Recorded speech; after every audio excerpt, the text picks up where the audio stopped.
Hook. The dangerous cost of being too open. There is a mistake almost everyone makes, and they call it honesty. They share their plans, they explain their pain, they reveal their struggles, and then they wonder why life becomes heavier, why people doubt them, why opportunities disappear, why respect slowly fades. Because the world is not destroyed by enemies, it is destroyed by exposure. The more people know about you, the easier it becomes to predict you, to question you, to manipulate you, to stop you before you even begin. You think sharing builds connection, but in reality, careless openness builds vulnerability, and vulnerability, in the wrong environment, is not strength, it is leverage. Watch closely.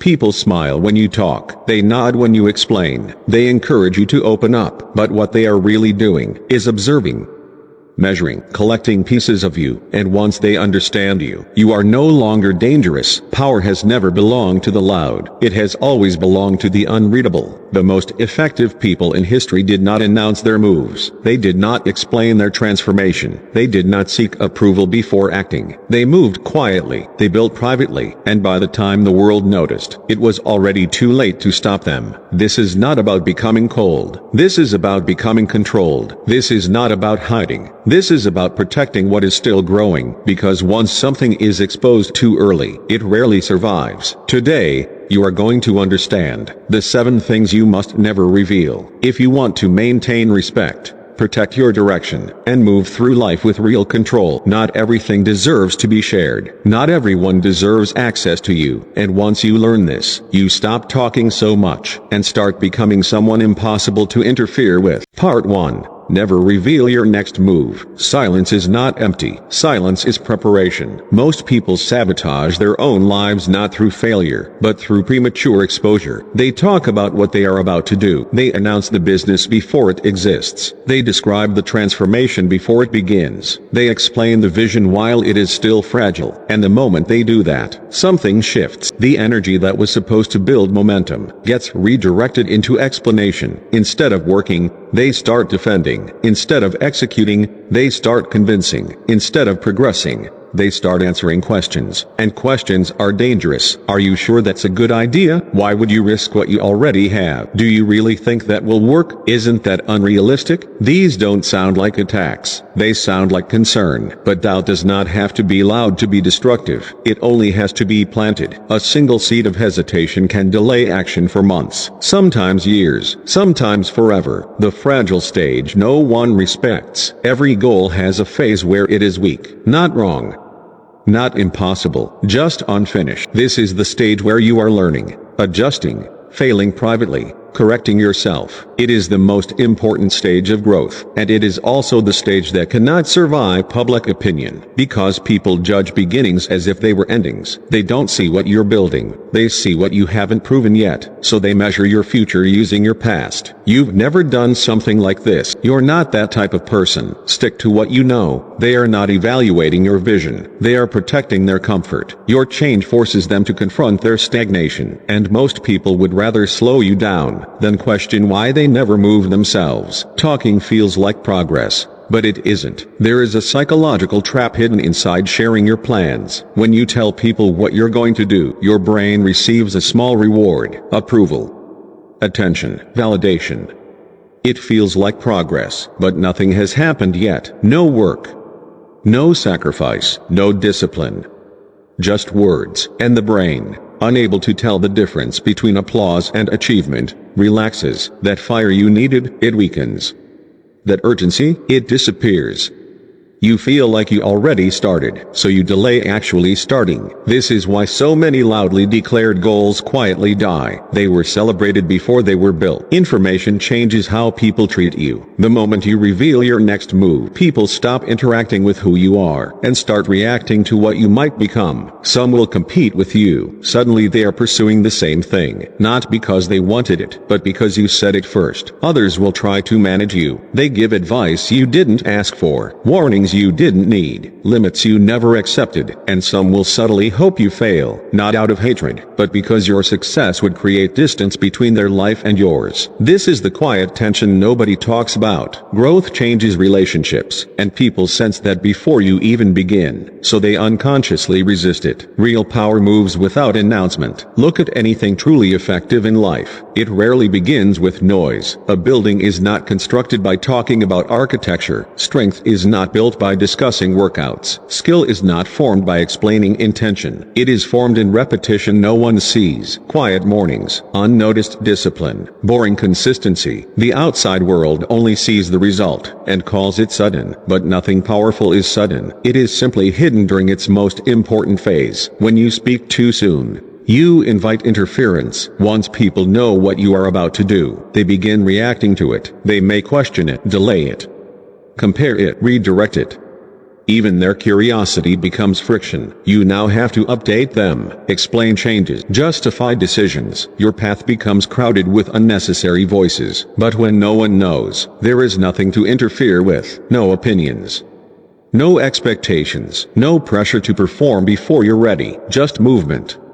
Clean, direct, focused. Silence protects momentum. Momentum is delicate. It requires belief before proof exists. It requires action before confidence arrives. And that internal belief is easily disrupted by external noise. Silence acts like armor. It allows you to make mistakes without embarrassment, adjust without explanation, fail without witnesses, improve without commentary. You are free to become something new, without being held hostage by who you used to be. The loud seek approval, the quiet seek results. There are two types of people: those who announce their intentions, and those who build them. The first group wants acknowledgement. The second group wants transformation. One is addicted to being seen trying. The other is obsessed with actually changing. And when the results finally appear, they don't need to explain anything. The work speaks, because it had time to mature without interruption. Let people see it after it's done. There is a different kind of respect that comes from revealed results instead of promised plans. When something is finished, no one debates it, no one questions it, no one advises it. It already exists. Silence gave it time to become undeniable. And when people ask, "When did this happen?" that is when you know you moved correctly. The discipline of moving quietly. This is not secrecy out of fear. This is restraint out of intelligence. You are not hiding your life. You are protecting your direction. Not every thought deserves expression. Not every goal needs witnesses. Not every step requires validation. Some things grow better in the dark. Seeds do not sprout because they are announced. They sprout because they are buried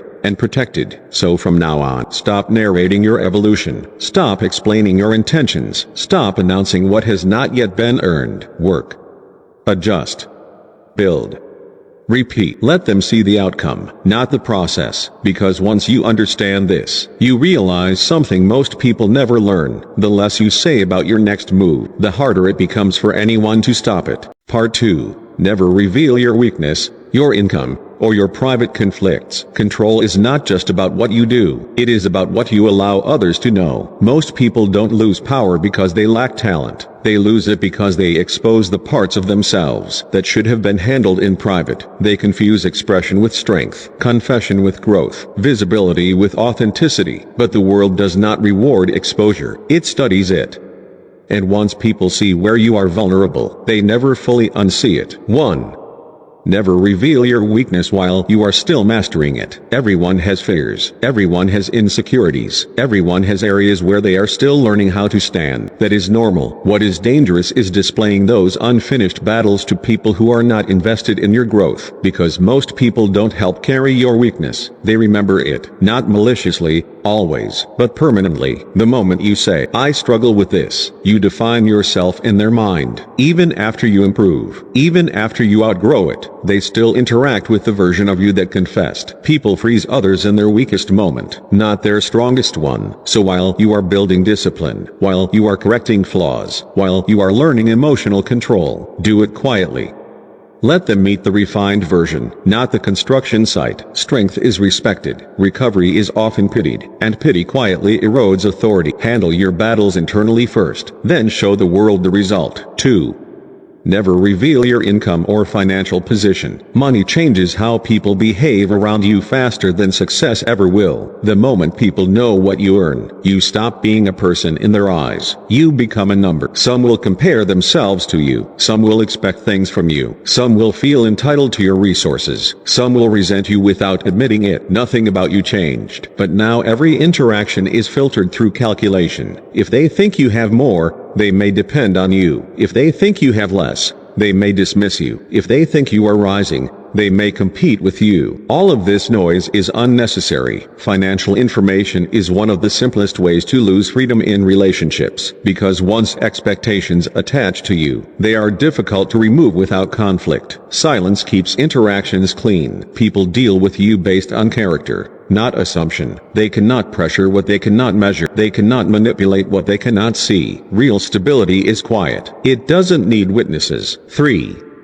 Never expose your relationship conflicts to spectators. When something personal breaks, the instinct is to talk about it, to explain what happened, to get opinions, to release emotion. But once relationship problems leave the private space, they stop being yours. They become public interpretation. Now others analyze it, discuss it, choose sides in it, form conclusions about you through it. And even if you repair the relationship later, their perception never fully repairs with it. They remember the chaos, not the resolution. You may forgive your partner. Your audience never will. And that silent judgment follows you into rooms you didn't expect. Professional spaces, friendships, opportunities. Private matters lose dignity when they become shared narratives. Handle conflict where it belongs, between the people involved, or with someone qualified to guide you, not with spectators. Spectators don't solve problems, they consume them. Protect what is personal, even when it's difficult, because once others see instability in your foundation, they question everything built on top of it. The pattern behind all 3: weakness,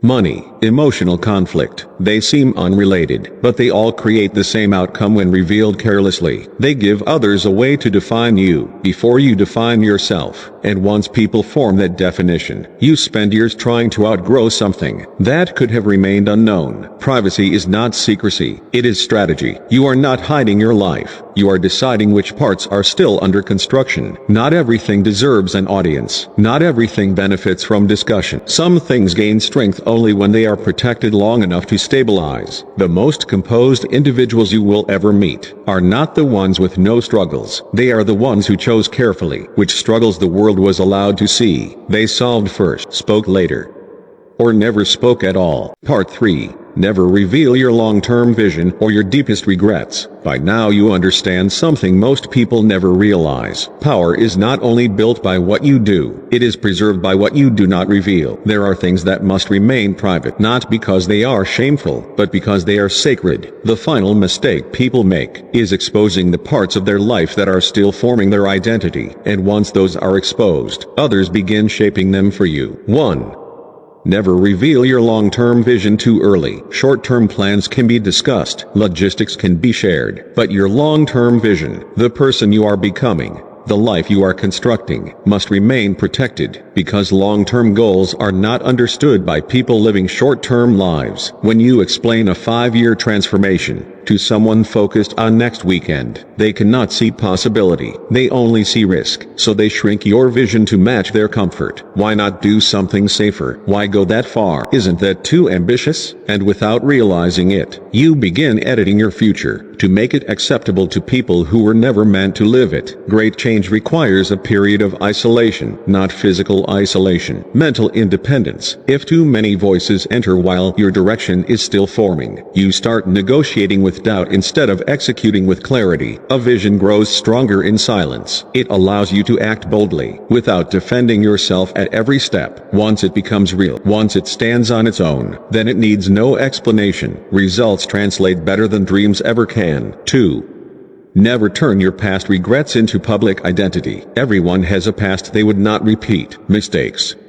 Failures, decisions made without wisdom. These moments are meant to become fuel, not introductions. When you repeatedly tell people about your worst chapters, you think you are showing honesty, but what you are actually doing is teaching them how to see you. People rarely update their image of you. They anchor to the first emotional story you give them. You may have grown, you may have rebuilt yourself completely, but in their mind, you are still connected to the version that confessed. Your regret becomes the lens they use to interpret everything else you do. Instead of saying, "He changed," they quietly think, "That's the person who used to fail." Growth is strongest when it is demonstrated, not narrated. You don't erase the past by explaining it. You outgrow it by refusing to live there. Let your discipline speak where your confession once did. 3. Protect the story until you control the ending. When a story is still being written, you don't hand the pen to spectators. Yet that's what people do every day. They tell others what they hope to become. They describe what they regret. They explain the battles they are still fighting. And suddenly, everyone has an opinion about a life they are not living. But the strongest individuals understand something different. A story only needs to be shared. Once it can no longer be interrupted. Until then, it is yours alone, not hidden.